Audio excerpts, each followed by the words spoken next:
Welcome back, everybody. Well, we're in mid-swing of the day already, but the building people showed up. So it's Johnson and Sons Construction out of Mitchell, and they specialize in, oh boy, I forgot my glove. Anyway, that's what's happening on Ranching Sodak. Stay tuned. So it's about 10:30. They wheeled in here a little bit ago and they're getting their batting board set up to, this will square the building. There's the main man right there. They'll be getting ready to start drilling some holes and setting poles, and then they're gonna set the arches for me. So, and then I'll take it over from there, put the doors in and put the tin on, I guess. So let's watch her go up. I'm gonna concrete the posts in, or they'll throw 3 or 4 bags in the hole, and then so we need water out here. So I'm tasked to getting some buckets of water organized, or the hose and whatnot.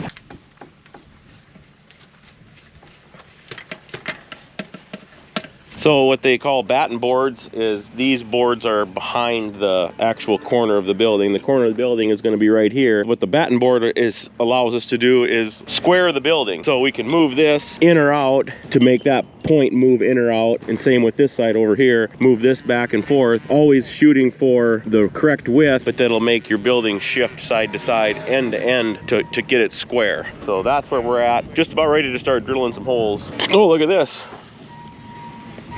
Side mission again here.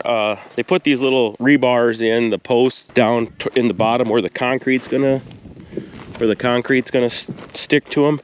They'll drill a hole and then they pound some in a little shorter than this. But anyway, they aren't in the truck, so I got to go cut us some out of some old fence posts of ours. So we'll go torch up a 25-30 or whatever, these little rebar frost. You know what I'm saying. Gives that post something to lock onto down there. See, this is a prime example of all you type A farm ranchers out there that keep everything nice and clean and no junk around. Get into a situation like this where you need a little junk. Luckily, my inventory in the stock room is high, so that's good. Let's first check out back here, see if there happens to be any real junky stuff. I see some in there. Burdock are a little dangerous.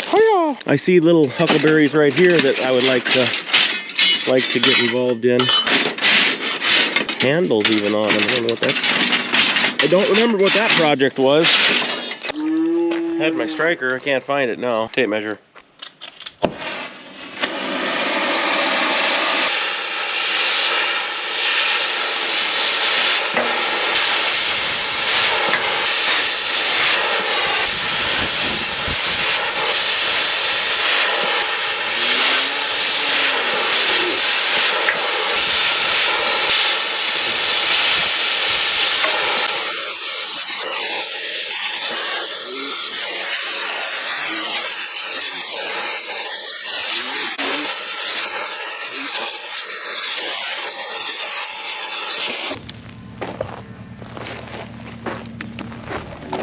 So there you go. That's how that goes.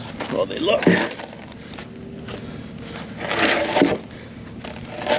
Helps lock them down in the concrete. First hole going in the ground.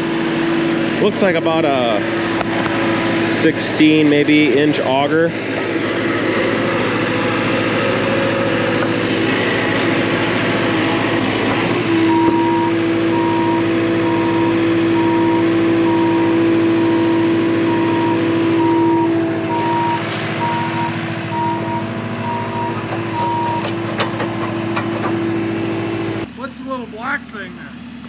Where? What you're holding. This is the YouTube. This is the GoPro, Neil. So this is Neil. He's the head honcho, but he's got me tasked to put some splicers in for the bottom pipe, but we'll hear more from Neil here after a bit. These pipes are gonna go in the bottom of the tarp, and that's what the ratchets get hooked to pull it down. These go in halfway, and then we put a self-tapper in there to hold them.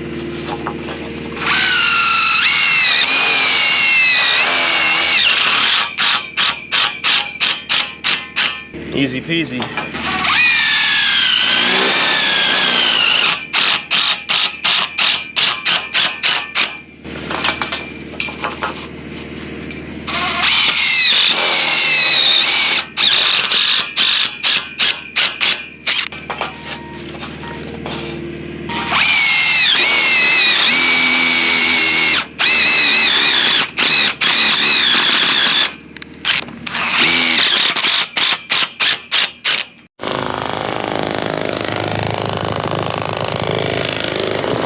hydraulic tamper. Whoa.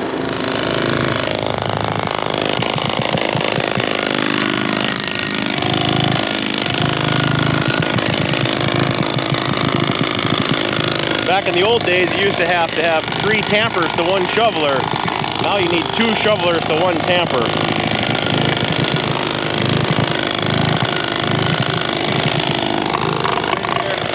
We'll see if they get all the dirt back into the hole.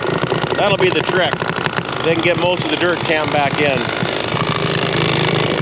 Well, they're drilling away, so they're pretty well lined out for a little bit. I'm just getting in their way. So let's take this scraper over to Jim's. I got her hooked up to the hydro bed. I think I can lift it up. Jerome had borrowed it. He must have had quite an episode because he ended up having to buy a new cylinder. That ram got bent, which I have no idea how he could have bent this ram. But this cylinder, that ram is bent. So of course the cylinder's shot. He ended up buying a brand new cylinder to put on here and new hoses. I don't know, man. It looked like he had quite a time. But let's see if we can lift this thing up and we'll buzz it over there.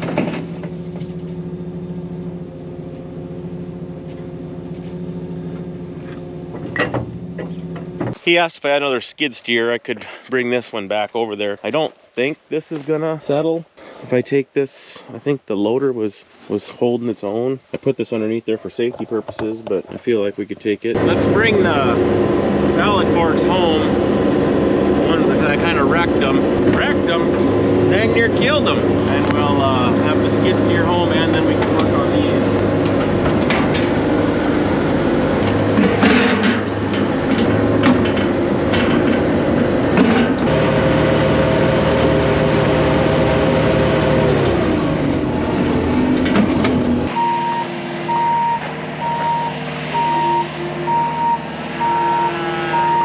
Well, they got one whole wall set up, or all the posts in for one side. We didn't hit the water line. I was a little worried about this water line here coming from there. It goes this way somewhere. I don't know for sure where.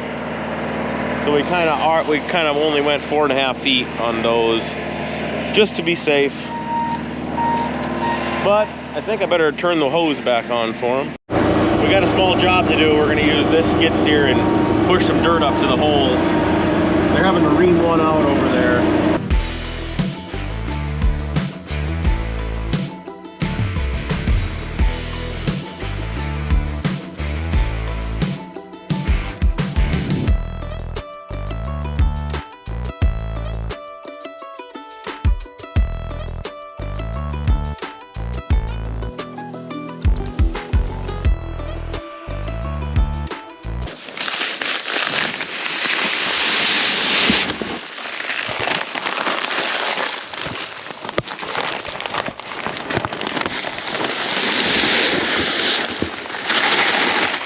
Lift out another post that needs a little trimming on the edge of the hole.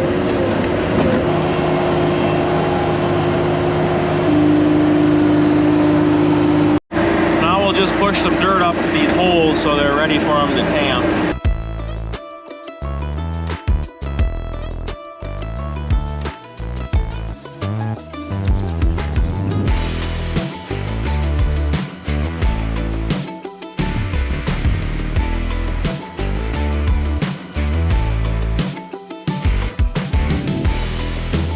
It has been a couple days since we weaned these calves, but actually it's kind of good for them to have all this you want to call it commotion, but it's not up and down commotion, it's all steady. You know, it's a steady rumble of stuff right here, and we're just far enough away that they can see us. They're all kind of laying down, and you can see them chewing their cud. I've been watching them like he's chewing his cud, so not a big deal to wean 15 calves, but it's interesting to watch. I'd like to get some of that Farapiece and try that. Put in the comments if you've used Farapiece before to wean calves. I threatened to do it last year, but I never did. We got the posts, the sidewall posts are getting all tamped in. And then this is gonna be our building height, the top right here, just under 6 foot. And then right now what Neil's doing is marking all the tops, and then he'll take the saw and cut all those off. And there's a board that's gonna set on top, and then the arches are gonna set on top of that, get bolted down. Jim Brino made it over here. He got done planting rye, ran out of seed, so we got all the seed in the ground, but not all over all the acres, if you know what I mean. Looks like just like that. And then they must leg bolt them on there. Oh, he's doing some serious dirt work.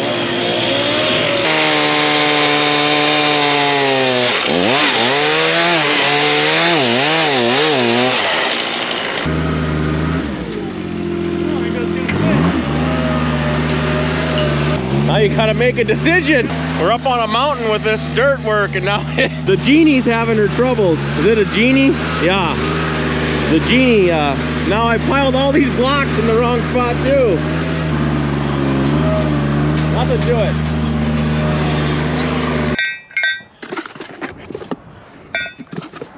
So if anybody wants to build their own building, Chaz, they know how to do it. It's a step-by-step tutorial. Every half hour I turn it on for 30 seconds. If you can't figure it out from that. I doubt if there's a bunch of people looking to work. So I'm not 100%, but I'm guessing they're gonna put an arch together on the ground.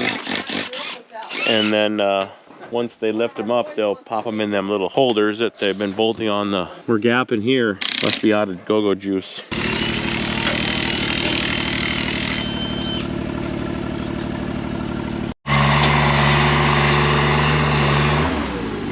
That's pretty smart because they got their purlins, but what's that supposed to be like when that end one? You got to cut them off or what? What's that? That joint.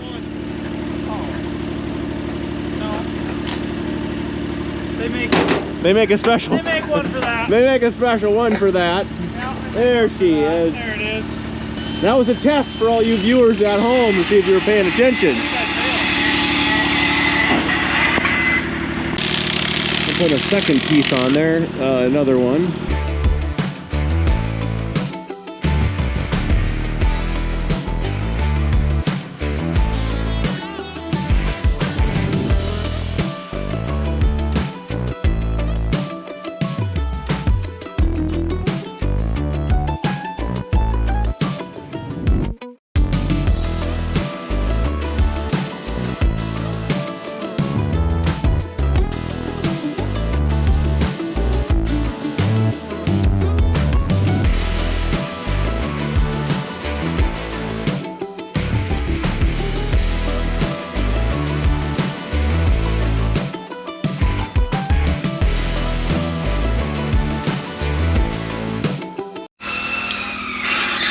All right, sun's going down. We're gonna give you a final update on the building here. We got the boards on the sides. They've got almost all the arches up. Well, they do have all the arches up. They got the purlins to do. And,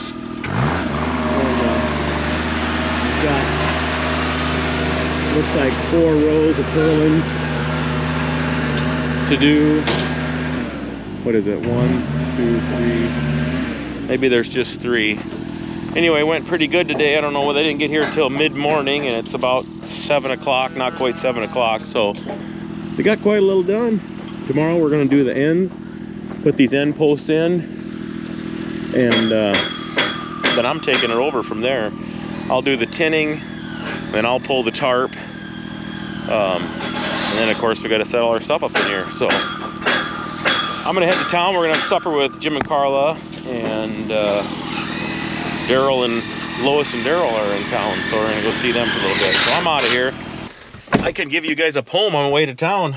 Tomcats are kind of like country music stars.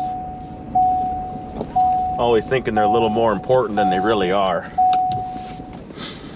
Our struts around the place thinking he's a cut above. The Bill Clinton of the barnyard. A musky hunk of burning love. Then, in the dead of night, when everyone's sound asleep, he gets into a knockdown drag out with another yammering deadbeat. In a whirlwind of hair and claws, a cattle wamping and waxing absurder, it jolts me from my peaceful slumber and gets me thinking about murder. You know how you lay there just getting madder and madder? Stab your feet in the britches and declare that cat has had her. Stumble out the door with your flashlight and a gun, but you could hear kitty kitty kitty till the cows come home. He won't show himself for nothing. Next morning you spy him, he's all tore up and looking like heck, and then empathy sets in and you forget about wringing his scrawny neck. But I knew one thing, his cojones were gonna skedaddle when In marking his territory, he eternally baptized my best saddle with a reeking shot of tomcat pee. Well, I was sick of all the fighting and that look on his face between a sneer and a scoff, so I stuffed old Fuzzball in a boot and whittled his troublemakers off. With his brain surgery behind him, he became quite the different cat. Days were spent in a chair on the porch as some kind of feline diplomat. Arched enemies he'd fought tooth and nail are now dropping by out of the blue with the pleasant little platherings of meows and mews. Well, cojones or no, something just weren't right. This teaming up with old adversaries wasn't in this old boy's nature. Until the thought occurred to me, when you can't cut the mustard anymore, the path that is logically resultant is exactly what we all do. I think the booger's become a consultant. Thanks for tuning in. We'll catch you on the next one. Peace.